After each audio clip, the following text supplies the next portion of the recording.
এবার ইরান যুদ্ধের দাবানল সরাসরি আঘাত হানল ইউরোপের প্রতিরক্ষা বলয়ে। খোদ যুক্তরাষ্ট্রই তার ইউরোপীয় মিত্রদের জানিয়ে দিল পূর্ব নির্ধারিত চুক্তির অস্ত্র সরবরাহ সময়মতো দেয়া সম্ভব নয়। ওয়াশিংটনের বিশাল অস্ত্রভাণ্ডার কি তবে তলানিতে?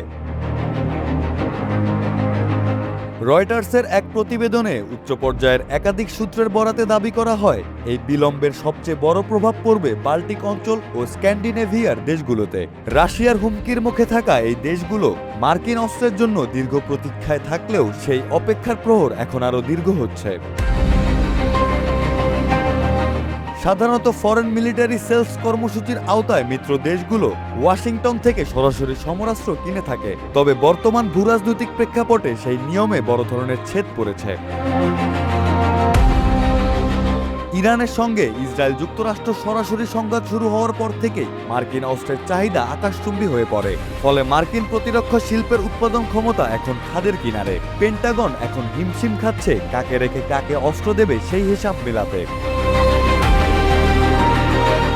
এই চাপের শুরুটা হয়েছিল 2022 সালে ইউক্রেন রুশ অগ্রাসনের মধ্য দিয়ে। এরপর গাজা সংকটে ইসরায়েলকে ঢালাও সামরিক সহায়তা এবং সবশেষ ইরানের সঙ্গে পুরোদস্তুর যুদ্ধ। এই তিন ফ্রন্টের চাপ সামলাতে গিয়ে বিলিয়ন ডলারের মজুদ প্রায় শূন্যের কোটায়।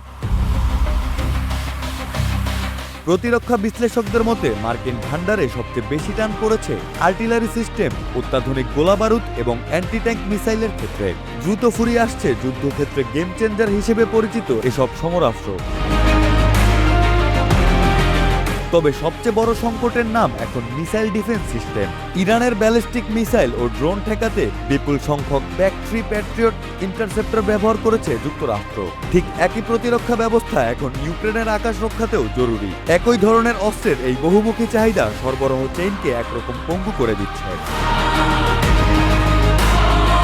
যদিও হোয়াইট হাউস বা পেন্টাগন বিষয়টি নিয়ে এখনও দাপ্তরিকভাবে মুখ খোলেনি, তবে কূটনৈতিক সূত্রের খবর নেপথ্যে মিত্র দেশগুলোকে এরই মধ্যে সতর্কবার্তা পাঠিয়েছে ওয়াশিংটন। সামরিক বিশ্লেষকরা বলছেন, এই পরিস্থিতি যুক্তরাষ্ট্রের বৈশ্বিক সামরিক আধিপত্যের এক চরম সীমাবদ্ধতাকে তুলে ধরছে। একাধিক রণাঙ্গন একসঙ্গে সামলানোর সক্ষমতা এখন বড় চ্যালেঞ্জের মুখে। সবচেয়ে বেশি দুশ্চিন্তায় পড়েছে পূর্ব ইউরোপের দেশগুলো। রাশিয়ার নাকের ডগায় থাকা এই রাষ্ট্রগুলো মার্কিন অস্ত্রের ওপর শতভাগ নির্ভরশীল। সরবরাহ বিলম্বিত হওয়ার অর্থ হল পুতিনকে যুদ্ধ জয়ে ফাঁকা ছেড়ে দেওয়া। ইরান যুদ্ধ আজ আর কেবল মধ্যপ্রাচ্যের মানচিত্রে সীমাবদ্ধ নেই, এর প্রভাবে টালমাটাল হয়ে পড়েছে ইউরোপের প্রতিরক্ষা ছক। বৈশ্বিক এই দাবার চালে যুক্তরাষ্ট্র এখন ঘর সামলাবে নাকি মিত্রদের সাহায্য করবে, সেই দ্বন্দ্বে নতুন করে বদলে যাচ্ছে আগামী নিরাপত্তা সমীকরণ।